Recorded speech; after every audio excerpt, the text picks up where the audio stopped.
Ce programme vous est présenté par notre partenaire Bridgestone.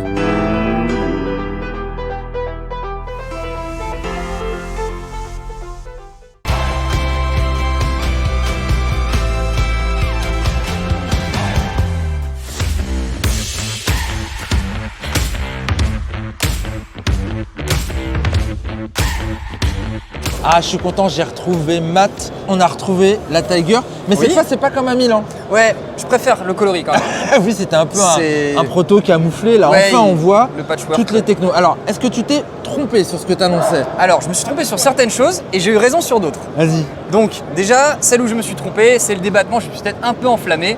On est sur des débattements de 220 mm, ce qui est déjà énorme pour un trail de cette configuration. Voilà, on a toujours ces roues 21-18 pouces. Ce qui est assez surprenant, c'est que la version GT, elle est en 19 et 18 pouces. C'est assez atypique. Ça va changer quoi? On va peut-être avoir une moto un petit peu plus relevée. Oui, peut-être plus relevée, avec un comportement plus vif sur l'inclinaison et donc peut-être un petit peu moins stable, on verra. Mais pour l'instant, c'est que du théorique.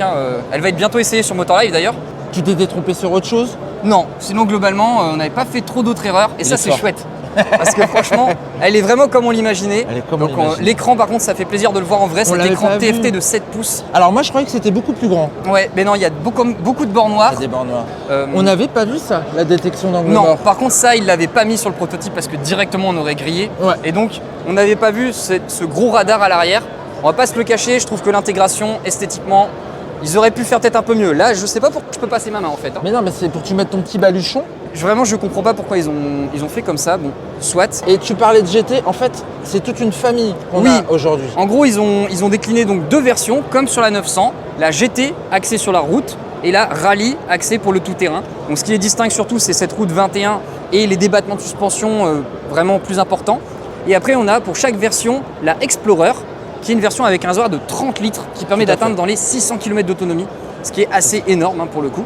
Moi, je rajouterais que sur la routière, tu as une intermédiaire qui s'appelle Pro, qui a encore le réservoir, le petit réservoir, mais qui a des équipements supplémentaires par rapport à la GT de base. Quoi. Sur la Rally, ils ont mis directement la Pro, la haut de gamme, parce qu'ils savent que globalement, les clients n'achètent pas l'entrée de gamme.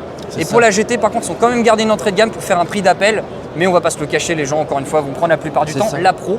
Je sais que les gens aiment bien dire que ça copie BM, mais là, pour le coup, on a un réservoir 30 litres, route 21, route 18, jante à rayon, et on a un réservoir 30 litres, 19-18, bâton sur la routière. Et ça, c'est vraiment innovant. C'est vraiment des vraies nouveautés. Quoi. Donc ça, moi, ce que je vois qui est vraiment cool, c'est que deux séries sur les Explorer, il y a de la protection. Oui. Il y a un sabomoteur, moi, qui me paraît... Ouais, toi, faut que tu vérifies à chaque fois. C'est pas mal, ça bouge pas trop, mais bon, voilà, on voit quand même que sur les chocs les plus intenses, ce sera pas l'idéal, mais déjà pour pour la plupart des gens qui font des balades dans la pampa, ça suffira largement. Et on a aussi une donnée intéressante qui est celle du poids. Ouais. Moi, j'ai l'impression que c'est quand même assez lourd. Ah, ça reste des 1200, mais si on les compare à d'autres modèles qui sont un peu référents, comme la GS Adventure, on est quand même 8 kg moins lourd que la GS Adventure. Donc c'est des points intéressants. 260 kg tout plein fait pour ce modèle avec réservoir 30 litres.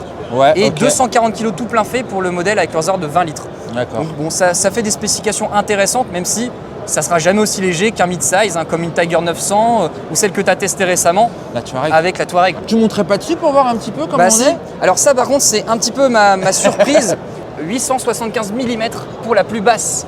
Mais sur la Rally. Sur la Rally, d'accord. Voilà. Et sur la GT, on est à 850 mm pour la plus basse. Ouais, et donc vous voyez, là je suis pas sur la pointe, mais moi je fais 1m82, j'arrive pas à poser les pieds à plat, donc je pense que les gens qui font 1m70, 1m75 vont peut-être être un peu effrayés, on va dire, par la hauteur de celle et se dirigeront plus vers la GT. T'achètes? Si j'avais les sous pour en avoir deux, ouais. Franchement, j'adorerais avoir celle-ci pour aller m'amuser, rouler au quotidien, révision tous les 16 000 km.